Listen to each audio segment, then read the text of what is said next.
First ever factory outlet Mukunda Jewelers. Christmas and New Year offers flat 10% off on VA.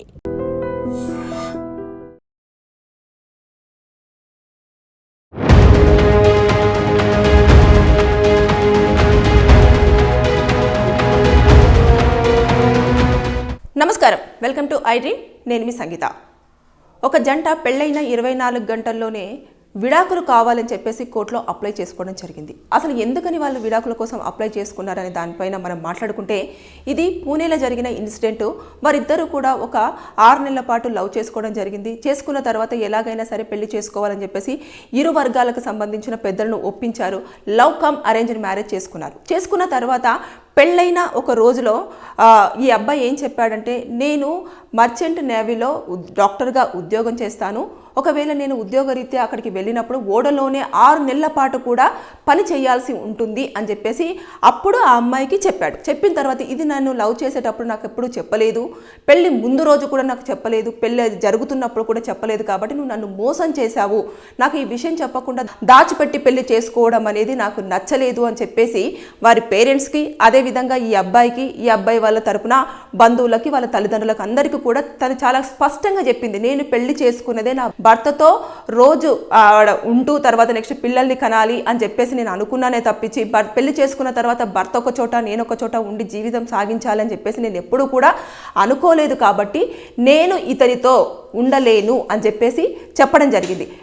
కాబట్టి చెప్తూనే, నాకు ఇక మీదట ఇతను ఆ ఉద్యోగాన్ని వదిలిపెట్టమని నేను చెప్పను, తనకున్న ఉద్యోగాన్ని తను నిర్వర్తించుకోమని చెప్పండి, కానీ నాకు మాత్రం విడాకులు కావాలి. ఈ విషయాన్ని, అంటే ఇంత పెద్ద విషయాన్ని నాకు ఎప్పుడూ కూడా చెప్పకుండా దాచిపెట్టి మరీ పెళ్లి చేసుకోవడమే కాకుండా, లవ్లో ఉన్నప్పుడు కనీసమైనా కూడా ఉద్యోగం ఏంటంటే నేను డాక్టర్ అని చెప్పడమే తప్పించి, నేను ఇలా పని చేస్తాను, నాకు ఇలా ఉంటుంది, నేను ఈ ప్రదేశంలోకి వెళ్తే ఇన్ని రోజుల పాటు నేను అక్కడే స్ట్రక్ అయిపోవడం జరుగుతుంది, ఆ ఓడలోనే నా జీవనం ఉంటుంది అని చెప్పేసి అన్న విషయాన్ని కూడా నాకు ఎప్పుడు రివీల్ చేయకుండా ఇలా మోసం చేయడం అనేది నాకు నచ్చలేదు. కాబట్టి ఇక జీవితాంతం గనక ఇతని భార్యగా నేను కొనసాగితే నాకు ఇంకా ఎన్ని అబద్ధాలు చెప్పాల్సి వస్తుందో, ఎన్ని అబద్ధాలు చెప్పి నన్ను నమ్మించాలన్న ప్రయత్నం చేస్తాడో అనేది నాకు డౌట్గా ఉంది. కాబట్టి నాకు ఇతను భర్తగా వద్దు, నాకు విడాకులు కావాలి అని చెప్పేసి చెప్పింది, తేల్చేసింది. తేల్చేయగానే ఇటు అబ్బాయి తరపున తల్లిదండ్రులు కానివ్వండి, అమ్మాయి తరపున తల్లిదండ్రులు కానివ్వండి, అయ్యో పెళ్ళైపోయింది, అయితే అయిపోయింది, ఏమవుతుంది, నువ్వే అక్కడికి వెళ్దావు, ఇలా అని చెప్పేసి చాలా వరకు నచ్చ చెప్పారు. అంటే బేసిక్గా ఒక పెళ్లి జరిగిన తర్వాత వెంటనే ఇమీడియట్గా దాన్ని విడాకుల కోసం వెళ్ళాలి అని చెప్పేసి ఎవరు అనుకోరు కదా. తల్లిదండ్రులు నచ్చ చెప్పే ప్రయత్నం చేసినప్పటికీ కూడా నేను అసలు ఇంకా ఛాన్సే లేదు అని చెప్పేసి ఆ అమ్మాయి చెప్పడంతో ఇంకా ఆ అబ్బాయి కూడా చేసేది ఏమీ లేక, సరే నేను దాచిపెట్టడం తప్పైపోయింది అని చెప్పేసి అతను కూడా మ్యూచువల్గానే, అంటే ఇంకా సరే విడాకులు తీసుకుందాము అని చెప్పేసి ఇద్దరు అంగీకారంతో అప్పుడు వారు కోర్టుకు వెళ్ళేసి విడాకులు అప్లై చేసుకోవడం జరిగింది. అంటే ఒక్క రోజులోనే, అంటే పెళ్ళైన ఒక్క రోజులోనే విడాకులు తీసుకోవచ్చా అంటే, అతను అక్కడ విషయాన్ని దాచిపెట్టేశాడు. అతను ఏం వర్క్ చేస్తున్నాడు, ఎన్ని రోజుల పాటు భార్యతో ఉంటాడు, ఎన్ని రోజుల పాటు అతను ఉద్యోగం రీత్యా ఉద్యోగంలో ఉండాల్సి వస్తుంది అనే విషయాన్ని దాచిపెట్టి పెళ్లి చేసుకున్నాడు. కాబట్టి పెళ్లి చేసుకున్న తర్వాత అడ్జస్ట్ అవుతుంది, ఇంకా నన్ను వదిలిపెట్టి వెళ్ళిపోలేదు, ఎందుకంటే తన భార్యగా తను ఒక హోదాను తెచ్చుకుంది, కాబట్టి నేను చెప్పిన మాట వింటుందన్న దాంతో ఆ అబ్బాయి ఇలా చేశాడు అని చెప్పేసి కోర్టు నిర్ధారణకు వస్తుంది. వచ్చిన తర్వాత ఇంకా బలవంతంగానైతే ఎట్టి పరిస్థితుల్లో వాళ్ళను కలిసి జీవించండి అని చెప్పేసి అన్నది. ఎందుకంటే ఆవిడ చాలా స్పష్టంగా చెప్తుంది, నాకు కుటుంబం కావాలి, నేను భర్తతో కలిసి జీవించాలి, భర్తతో పిల్లల్ని కనాలి, అంతేకాని పెళ్లి చేసుకున్న తర్వాత మళ్ళీ నేను సింగిల్ లైఫ్ అనేది లీడ్ చేయలేను, నాకు వివాహ బంధం అనేది సరిగ్గా లేనప్పుడు నాకు ఈ పెళ్ళి అనేది అవసరం లేదు అని చెప్పేసి ఆమె చాలా స్పష్టంగా అక్కడ చెప్పింది. దాంతోపాటు అతను అబద్ధం చెప్పాడని చెప్పేసి కూడా, అంటే ఆ విషయాన్ని దాచిపెట్టేసి పెళ్లి చేసుకున్నాడు అన్న విషయం కూడా ఒప్పుకోవడం జరిగింది. కాబట్టి పెళ్ళైన తర్వాత చెప్పడం వెనుక ఉన్న ఉద్దేశం ఏంటి, ఇవన్నీ కూడా కోర్టులో వాళ్ళు చెప్పుకోవాల్సి ఉంటుంది. చెప్పుకున్న తర్వాత అప్పుడు ఇది మ్యూచువల్గా వెళ్ళిపోతుంది. కాబట్టి ఒక 6 monthsలో వాళ్ళకు డివోర్స్ వచ్చే అవకాశం ఉంటుంది. ఎందుకంటే ఇప్పుడు వీళ్ళిద్దరు లైఫ్ స్టైల్ డిఫరెంట్గా ఉంటుంది. అంటే లవ్ చేసుకున్నప్పుడు మనకు కాసేపు టైం దొరుకుతుంది కాబట్టి కలుస్తారు, మాట్లాడతారు, ఆ తర్వాత నెక్స్ట్ వెళ్ళిపోవడం అనేది జరుగుతుంది. కానీ ఇప్పుడు ఒకరి లైఫ్లోకి ఒకరు భార్యాభర్తలుగా వచ్చిన తర్వాత ఏం చేస్తారంటే ఎక్కువ టైం ఇవ్వాల్సి ఉంటుంది, ఎక్కువగా బాధలోను, సంతోషంలోను, కష్టంలోను, దేంట్లోనైనా సరే వారిద్దరు సరిసమానంగా పాలు పంచుకోవాల్సి ఉంటుంది. ఇకపోతే ఫ్యూచర్ ప్లానింగ్స్ కూడా వేసుకోవాల్సి ఉంటుంది కదా. కానీ ఇక్కడ ఏమవుతుంది, అతను పెళ్లి చేసుకున్న తర్వాత కొన్ని రోజుల్లోనే ఇప్పుడు ఆ ఓడలో, అంటే మర్చెంట్ నేవీ కాబట్టి అతను డాక్టర్గా వర్క్ చేస్తాడు, కాబట్టి అతను అక్కడే వర్క్ చేయాలి. అంటే అందులో ఉన్న వాళ్ళకు ఆరోగ్యరీత్యా ఎలాంటి సమస్యలు ఉన్నాయి, వారికి ఏదైనా ప్రాబ్లం ఉంటే ఇతను ట్రీట్మెంట్ చేయడం కానీ వాళ్ళు ఇలాంటివన్నీ ఉంటాయి కాబట్టి వారు వాటర్లోకి వెళ్ళిన తర్వాత మళ్ళీ ఇమీడియట్గా రావడానికి ఉండదు. అంటే కొన్ని నెలల పాటు అందులోనే వారు సముద్రంలోనే ఉండాల్సి వస్తుంది, వారు అక్కడ జీవనం కొనసాగించాల్సి వస్తుంది, అక్కడ దొరికిన ఫుడ్ తీసుకుంటూ వారు అందులో వారి యొక్క జీవనం అనేది కంటిన్యూ అవుతుంది. అంటే అలా ఒక 6 నెలల పాటు ఉండాలి అని అంటే ఒక్కసారి ఇమాజిన్, ఏ భార్య అయినా సరే కొత్తగా పెళ్ళైన తర్వాత భర్తతో కొన్ని మెమరీస్ అన్నీ కూడా కలెక్ట్ చేసుకోవాలనుకుంటుంది. అలా కాకుండా నేను ఉద్యోగం రీత్యా ఇలా వెళ్ళిపోతాను అంటే ఎవరు కూడా దాన్ని యాక్సెప్ట్ చేయలేరు. కానీ ఆ అమ్మాయి తొందరపాటు నిర్ణయం తీసుకుందా అని చెప్పేసి చాలామంది అంటున్నప్పటికీ కొంతమంది మాత్రం సరైన నిర్ణయం సరైన టైంలో తీసుకోవడం జరిగింది. ఫ్యూచర్లో ఇలాంటిది మళ్ళీ ఫేస్ చేయకుండా అప్పుడు గొడవలు వచ్చేసి మళ్ళీ పిల్లలు పుట్టిన తర్వాతనో లేకపోతే ఇంకా కొన్ని రోజుల పాటు అతనితో జీవనం కొనసాగించిన తర్వాతనో ఒకటేసారి బయటికి రావాలంటే రాలేక మళ్ళీ విడాకులు కొంచెం తీసుకోవాలన్నా కూడా ఇబ్బందికరంగా మారే అవకాశాలు ఉంటాయి అని చెప్పేసి చాలామంది దీనిని ఎంతమంది సపోర్ట్ చేస్తున్నారో అంతమంది అపోజ్ కూడా చేయడం జరుగుతుంది. అంటే తను ఏమి జస్ట్ డాక్టరు, నేను ఇలా పనిచేస్తాను అని చెప్పాడు, దానికే విడాకులు ఇవ్వాలా అని అంటే నిజంగానే ఆవిడ కొరుకున్న లైఫ్, ఆవిడ ఏదైతే లైఫ్ కోరుకుందో ఆ లైఫ్ తనకి అవైలబుల్లో లేనప్పుడు ఖచ్చితంగా వారు ఏ విధంగా జీవించాలనుకుంటున్నారో ఆ జీవించడానికి అన్ని రకాల రైట్స్ ఉన్నాయి. కాబట్టి పెళ్ళైనంత మాత్రాన భర్త ఏ విధంగా అయితే చెప్తాడో అదే విధంగా జీవించాలని లేదు, అదేవిధంగా భార్య ఏ విధంగా అయితే జీవించాలని భర్తకు సూచిస్తుందో ఆ విధంగా భర్త కూడా జీవించాల్సినంత అవసరం లేదు. కానీ ఇక్కడ ఏమైందంటే కుటుంబ పెద్దలు కూడా వారు ఎంత నచ్చ చెప్పినప్పటికీ కూడా వినకపోవడం వల్ల ఇక విడాకులకు అప్లై అయితే చేసుకున్నారు. ఇది మ్యూచువల్గానే ఇప్పుడు ఇద్దరు అంగీకారంతో వెళ్ళారు కాబట్టి 6 months లోపల డివోర్స్ వచ్చే ఛాన్సెస్ ఉంటాయి. ఎందుకంటే వారిద్దరు లైఫ్ స్టైల్ వేరు, వారు కలిసి ఒకే చోట జీవించలేరు. అంటే బేసిక్గా భార్యాభర్తల బంధంలో ఏదైతే ప్రైవేట్ స్పేస్ ఉంటుందో అది కంపల్సరీగా ఉండాలి. అంటే భార్య భర్త అనిపించుకోవడానికి ఒక టైం ఉంటుంది. ఆ టైం అనేది ఖచ్చితంగా భార్యనన్నా భర్తనన్నా ఇద్దరు కూడా సాటిస్ఫై అవ్వకపోతే దాన్ని గ్రౌండ్ పాయింట్గా చూపించవచ్చు. అదేవిధంగా ఇతను ఏదైతే విషయాన్ని తాళి కట్టిన తర్వాత ఒక రోజులో చెప్పాడో ఆ విషయాన్ని కూడా కన్సిడర్ చేస్తుంది. దాంతోపాటు ఇంకా ఏదైతే ఈ 6 నెలల పాటు వాళ్ళు లవ్ చేసుకున్నప్పుడు కూడా ఎందుకని ఏ సందర్భంలో కూడా చెప్పలేకపోయాడు, అమ్మాయి దూరం అవుతుందనా లేదంటే ఫ్యూచర్లో అర్థం చేసుకుంటుందనా, ఇవన్నీ కూడా మొత్తం పూర్తి స్థాయిలో ఇద్దరి దగ్గర నుంచి కూడా అక్కడ మొత్తం ఏదైతే డ్రాఫ్ట్ ఉంటుందో అంటే రాస్తారన్నట్టు. ఎలా రాస్తారంటే మ్యూచువల్ అయినప్పుడు మేమిద్దరము పరస్పర అంగీకారంతో మేమిద్దరం విడిపోవాలనుకుంటున్నాం, పెళ్లి చేసుకున్నాం కదా, కొన్ని కారణాల వల్ల మేము విడిపోయి ఎవరి జీవితం వారు గడపాలనుకుంటున్నాము, మా ఇద్దరికి ఫ్యూచర్లో సెట్ అయ్యే ఛాన్సెస్ లేవు అని చెప్పేసి అందులో రాసుకుంటారు.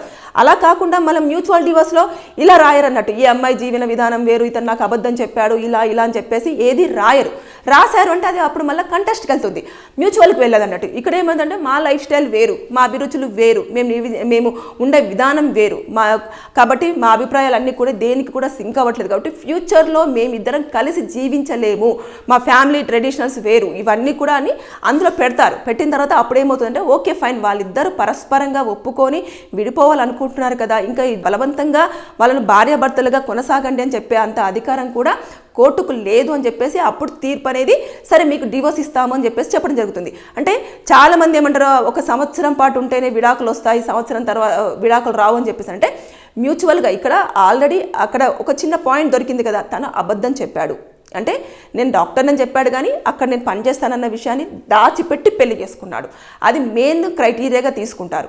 కాబట్టి దానిని కన్సిడర్ చేస్తూ కూడా విడాకులు అనేవి ఈజీగా ఆ అమ్మాయికి వస్తాయి. కాబట్టి ఒకరి మీద ఒకరు నిందించుకోకుండా, ఒకరి మీద ఒకరి క్యారెక్టర్ని ఒకరు బ్యాడ్ చేసుకోకుండా ఈ ఒక మ్యూచువల్ డివోర్స్లో ఏం చేస్తారంటే నేను చెప్పిన ప్రకారంగా పాయింట్స్ రాసుకొని అప్పుడు విడిపోవాలని డిసైడ్ అయిపోయి కోర్టులో వారు ఎన్నిసార్లు ప్రజెంట్ అయినప్పటికీ కూడా మేము కలిసి జీవించలేకపోతున్నాము, నాకు ఫ్యామిలీ లైఫ్ అనేది చాలా ఇంపార్టెంట్, నేను ఇలా ఉండలేను అని చెప్పేసి ఆ అమ్మాయి చెప్పుకోవడమో, లేదు అంటే ఆ అబ్బాయి నిజంగానే నాకు ఆ అమ్మాయి సెట్ అవ్వదని చెప్పేసి అనుకోవడమో, ఇలాంటివి చెప్పిన సందర్భంలో అప్పుడు విడాకులు అనేవి కోర్టు శాంక్షన్ చేస్తుంది. ఏదేమైనా సరే కానీ నిజంగానే పెళ్ళైన ఒక రోజులోనే ఈ నిర్ణయం అనేది చాలా స్పాట్ నిర్ణయం. కాకపోతే ఇది ఫ్యూచర్లో వారిద్దరికి కూడా ఎలాంటి ఇబ్బందులు లేకుండా ఎవరి లైఫ్ని వాళ్ళు హ్యాపీగా లీడ్ చేయడానికి, ఎవరికి నచ్చిన పార్ట్నర్ని, వాళ్ళని అర్థం చేసుకున్న పార్ట్నర్ని లైఫ్లోకి తెచ్చుకోవడానికి ఒక ఛాన్స్ వచ్చిందని చెప్పేసి అయితే నేను అడ్వకేట్గా భావిస్తున్నాను. అంటే ఫ్యూచర్లో గొడవలు పెట్టేసి నువ్వు నాకు టైం ఇవ్వట్లేదు అని చెప్పేసి అతను పనిచేస్తున్న ప్లేస్లో సరిగ్గా ఫోన్ సిగ్నల్స్ ఉండవు, ఫోన్ అందుబాటులో ఉండదు, అసలు అక్కడ ఆయన ఏ సిచ్యువేషన్లో ఉంటాడో కూడా తెలియదు, ఎప్పుడు సిగ్నల్స్ వస్తే అప్పుడు మాట్లాడాల్సి ఉంటుంది. ఈ అమ్మాయి ఇక్కడ చాలా మానసికంగా డిస్టర్బ్ అవుతూ ఉంటుంది. అతను కూడా అరే భార్యకు నేను ఈ విషయాన్ని ముందే చెప్తే బాగుండని చెప్పేసి ఇద్దరి మానసిక పరిస్థితి కూడా కొన్ని సందర్భాలలో అవుట్ ఆఫ్ కంట్రోల్లోకి వెళ్ళిపోయే ఛాన్సెస్ కూడా ఉంటాయి.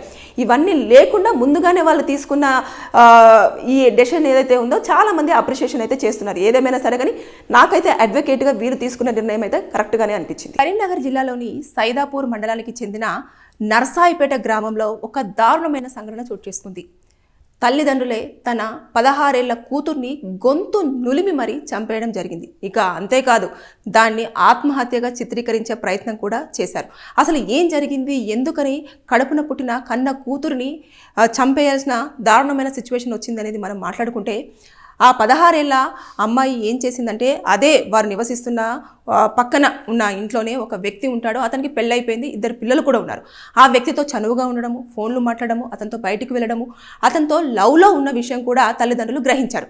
గ్రహించిన తర్వాత వారు పలుమార్లు కూడా కూతురికి అతను నీకంటే పెద్దవాడు, పెళ్ళైపోయింది, 2 పిల్లలు ఉన్నారు, అది తప్పు అని చెప్పేసి ఆ అమ్మాయికి ఎన్నిసార్లు చెప్పినప్పటికీ కూడా తల్లిదండ్రులకు తెలియకుండా ఫోన్ మాట్లాడడం, అదేవిధంగా తల్లిదండ్రులకు తెలియకుండా అతనితో బయటికి వెళ్ళడం, ఇదంతా కూడా చేసిన తర్వాత మా పరువు మొత్తం పోతుంది, ఎవరో చెప్తే మాకు తెలుస్తుంది అని చెప్పేసి తల్లిదండ్రులు ఇద్దరు కూడా కోపానికి చాలా వరకు లోనవడం జరిగింది. ఎన్నిసార్లు కూతుర్ని హెచ్చరిస్తున్నప్పటికీ కూడా అతన్ని కలవడం మానట్లేదు, అతనితో మాట్లాడడం అనేది కూడా మానేయట్లేదు. ఇక ఏం చేయాలో తెలియక ఇక మన పరువు పోగొట్టుకోవడం కంటే కూడా కూతుర్ని చంపేస్తే అన్ని రకాలుగా బాగుంటుంది అని చెప్పేసి 2 తల్లిదండ్రులు కూడా నిర్ణయం తీసుకున్నారు. తీసుకున్న తర్వాత వాళ్ళు ఏం చేశారు అంటే, కూతురికి పురుగుల మందు బలవంతంగా తాగించారు. తాగించిన తర్వాత కూడా కూతురు చనిపోకపోవడంతో ఇక ఈమె పురుగుల మందు తాగించిన తర్వాత కూడా చనిపోవట్లేదని చెప్పేసి తల్లిదండ్రులు కూడా గొంతు నులిమి మరీ చంపేశారు అతి కిరాతకంగా. అయితే డిసెంబర్ 13వ తేదీన పోలీసులకు కూడా ఆ అమ్మాయి ఆత్మహత్య చేసుకుంది అని చెప్పేసి వారు కంప్లైంట్ ఇవ్వడం అనేది జరిగింది. అయితే చుట్టుపక్కల వాళ్ళు ఉన్న వాళ్ళు కానివ్వండి, అదేవిధంగా ఏదైతే వ్యక్తి ఉన్నారో వాళ్ళకు ఇంకా అనుమానం వచ్చిన తర్వాత అదేంటి ఆత్మహత్య ఎందుకు చేసుకోవడం, నిన్నటి వరకు బాగున్న అమ్మాయి, ఎలాంటి ఇబ్బంది లేని అమ్మాయి ఇట్లా సడన్గా ఆత్మహత్య ఎందుకు చేసుకుంది అని చెప్పేసి ఆ డౌట్ రావడంతో తల్లిదండ్రులను ఎంక్వైరీ చేస్తే ఇలా పరువు కోసము మేము మా కన్న కూతుర్ని మేమే చంపివేయడం జరిగింది, పెళ్ళైపోయి 2 పిల్లలున్న ఆయనతోటి లవ్లో ఉంది కాబట్టి మేము ఎన్నిసార్లు హెచ్చరించినా సరే మా మాటను ఖాతరు చేయకుండా మా పరువు తీస్తుందన్న ఉద్దేశంతో ఇలాంటి దారుణానికి ఒడిగట్టామని చెప్పేసి వాళ్ళు ఒప్పుకున్నారు. ఇది కూడా మర్డర్ కేసు కిందకే రావడం జరుగుతుంది. వారిద్దరూ కూడా ఇప్పుడు పరువు పోగుతుంది అని చెప్పేసి ఎంతైతే తాపత్రయపడ్డారో ఇప్పుడు పూర్తి స్థాయిలో పరువు అనేది పోయింది. అంటే కూతురుని చంపుకున్నారు, అదేవిధంగా జైల్లో కూడా వారి జీవితం గడపడానికి రెడీగా ఉన్నారు. ఇక్కడ చూసేసుకుంటే వారు బలవంతంగా చంపేశారు. అమ్మాయి జీవించాలి అని అనుకున్నా కూడా పురుగుల మందు తాగించారు, దాంతోపాటు గొంతు నులిమి చంపేశారు. కాబట్టి దాన్ని బేస్ చేసుకొని కూడా ఇక్కడ సెక్షన్స్ అట్రాక్ట్ అయిన తర్వాత వారికి లైఫ్ ఇంప్రిజన్మెంట్ పడే అవకాశాలు ఉంటాయి. దాంతోపాటు ఆ కూతురు విషయంలో వారి యొక్క బిహేవియర్ ఏ విధంగా ఉంది, ఎన్నిసార్లు చెప్పారు, అంతేకాకుండా చుట్టుపక్కల వాళ్ళు ఏమని మాట్లాడుకున్నారు, వారు వీరికి ఏ విధంగా చెప్పారు అనేది కూడా మొత్తం పూర్తి స్టేట్మెంట్ అంతా కూడా కలెక్ట్ చేస్తారు. చేసిన తర్వాత దాన్ని కోర్టులో ప్రొడ్యూస్ చేసిన తర్వాత వారికి శిక్ష అనేది ఖరారవడం జరుగుతుంది. ప్రస్తుతానికైతే ఈ తల్లిదండ్రులు ఇద్దరిని కూడా పోలీసులు అదుపులోకి తీసుకొని కోర్టులోనైతే రిమాండ్ చేశారు, కోర్టులో ప్రజెంట్ చేశారు, రిమాండ్కి పంపించడం అనేది జరిగింది. ఇక ఇప్పుడు పోలీసుల యొక్క ఎంక్వైరీ అనేది స్టార్ట్ అవుతుంది అన్నట్టు. స్టార్ట్ అయిన తర్వాత ఇప్పుడు ఏ వ్యక్తితోనైతే ఆవిడకు సంబంధం ఉంది, అదేవిధంగా లవ్లో ఉంది అని చెప్పేసి అంటున్నారో ఆ వ్యక్తి దగ్గర నుంచి కూడా స్టేట్మెంట్ కలెక్ట్ చేస్తారు. స్టేట్మెంట్ కలెక్ట్ చేసిన తర్వాత నిజంగానే ఆ అమ్మాయి అతనితో లవ్లో ఉందా, లేదు అంటే ఊరికైనా సరదాగా మాట్లాడుతూ ఉందా అనే విషయాలను కూడా వాళ్ళు చూస్తారన్నట్టు మొత్తం పూర్తి స్థాయిలో. కానీ ఇక్కడ ఇంకొకటి ఏంటంటే, బేసిక్గా ఈ మధ్య కాలంలో పిల్లలు 17 ఇయర్స్, 16 ఇయర్స్, 19 ఇయర్స్ వాళ్ళందరూ కూడా మోర్ దెన్ 35 ఇయర్స్ వాళ్ళకి అట్రాక్ట్ అవ్వడం అనేది జరుగుతుంది. ఎందుకు అంటే వాళ్ళు ఎక్కువగా కన్సర్న్ చూపించడం కానివ్వండి, వారిని బయటికి తీసుకెళ్ళడం కానివ్వండి, అదేవిధంగా వారిని మూవీస్కి, అంతేకాకుండా వారికి కావాల్సిన ఫుడ్డు, రెస్టారెంట్స్, తర్వాత నెక్స్ట్ సినిమా హాల్స్, ఇలాంటివి చాలా చోట్లకి తీసుకెళ్లడము, తల్లిదండ్రులకు చెప్పకుండా వారికి కొత్త కొత్త బట్టలు కొనిచ్చడము, ఇలాంటివన్నీ చేస్తున్న వాటిల్లో వాళ్ళు ఏం చేస్తున్నారంటే చాలా అట్రాక్ట్ అయిపోతున్నారు. అరే నా పేరెంట్స్ ఏం జరుగుతుందో పట్టించుకోరు, ఇకపోతే ఈ పిల్లలు ఎంతసేపు సోది చెప్పినా సరే వాళ్ళు అని కొడుతూ వారు చెప్పేదంతా పూర్తి స్థాయిలో వింటూ ఉంటారు. కాబట్టి నా యొక్క బాధను వినడానికి ఒక వ్యక్తి ఉన్నారు అని చెప్పేసి వాళ్ళు అక్కడ అట్రాక్ట్ అవుతున్నారు. ఇక వారికి ఏదైనా కావాలి అంటే ఖచ్చితంగా వారు వెంటనే తీసుకొచ్చి ఇవ్వడం అనేది జరుగుతుంది. వాళ్ళు కోరుకునే కోరికలు పెద్దగా ఉండవు కాబట్టి వారు అడిగిన చిన్న చిన్న వస్తువులు కానివ్వండి, చిన్నవి కానివ్వండి తీసుకొచ్చి ఇవ్వడం వల్ల అరే నేనంటే చాలా ప్రేమ ఉంది అని చెప్పేసి వాళ్ళు వారిద్దరి మధ్యలో ఉన్న ఏజ్ని పూర్తి స్థాయిలో మర్చిపోతున్నారు. ఇక ఎప్పుడైతే చిన్న ఏజ్ ఇక ఫిజికల్ రిలేషన్షిప్ ఏర్పడుతుందో ఆ ఫిజికల్ రిలేషన్షిప్ తోటి వారిద్దరి మధ్యలో ఎక్కువ బాండ్ అనేది రావడం జరుగుతుంది. ఇక ఈ వ్యక్తి నాకు మాత్రమే సొంతం, ఈ వ్యక్తి లేకపోతే నేను జీవించలేను, ఈ వ్యక్తి ఉంటే నేను ఏదైనా చేయగలను అనే ఒక మైండ్ సెట్కి పిల్లలు వస్తున్నారు. దాంతో పిల్లలు తల్లిదండ్రులు ఏం చెప్పినా సరే పట్టించుకోకుండా వారికి ఎదురు తిరగడము, వారిపై దాడులు చేయడము, వారికి చెప్పకుండా ఆ ఒక ఏజ్ ఎక్కువగా ఉన్న వ్యక్తితోటి పారిపోవడము, తర్వాత వారిని పెళ్లి చేసుకోవడము, మళ్ళీ తల్లిదండ్రులకు తెలుస్తుంది ఏమైనా జరుగుతుందేమో, పోలీసులకు కంప్లైంట్ ఇస్తారేమో అని చెప్పేసి వారు ఏదో ఒకటి చేసుకొని చనిపోవడం. రీసెంట్గా కరీంనగర్లో ఇలాంటి కూడా జరిగింది. 45 years అతనితోటి 21 years అమ్మాయి లేచిపోయింది. తర్వాత ఏపీలో వాళ్ళు పురుగుల మందు తాగేసి అక్కడ ఆత్మహత్య చేసుకోవడం అనేది జరిగింది. అంటే ఇలాంటి సందర్భాలు కూడా చాలా ప్లేసులలో మనం చూస్తున్నాం. కాబట్టి తక్కువ ఏజ్ పిల్లల్ని జాగ్రత్తగా కనిపెట్టాల్సిన అవసరము తల్లిదండ్రుల మీద ఎంతైనా ఉంది. వాళ్ళు ఎప్పుడైనా కాలేజ్ నుంచి ఇంటికి వచ్చిన తర్వాత ఏం జరిగింది అని తెలుసుకోవాలి. వాళ్ళతో ఎక్కువ టైం అనేది స్పెండ్ చేయాలి. స్పెండ్ చేయకపోతే ఇలాంటి అఘాయిత్యాలు పాల్పడతారు. అంతేకాకుండా నెక్స్ట్ వారికి వేరే వాళ్ళు అట్రాక్ట్ అవ్వడం అనేది జరుగుతుంది. అంటే ఎక్కడో ఒక చోట కలిసినప్పుడు బండి ఎక్కని చెప్పేసి తీసుకురావడము, వారికి కన్సర్న్ చేయడము, ఇదంతా కూడా అంటే నాకు ఇంట్లో దొరకని కన్సర్న్ ప్రేమ అంతా కూడా బయట వారు ఇస్తున్నారు అని చెప్పేసి అటు వాళ్ళు ఎక్కువగా ఆసక్తి చూపిస్తారు. సో ఇక్కడ పేరెంట్స్ కంటే కూడా పేరెంట్స్ ఏం చేస్తారు, నానా ఇది తప్పు, ఇది చేయకూడదు అని చెప్పేసి రిస్ట్రిక్ట్ చేస్తూ ఉంటారు. ఇక్కడ ఏం చేస్తారు, ఫ్రీడంగా వదిలేస్తూ ఉంటారు.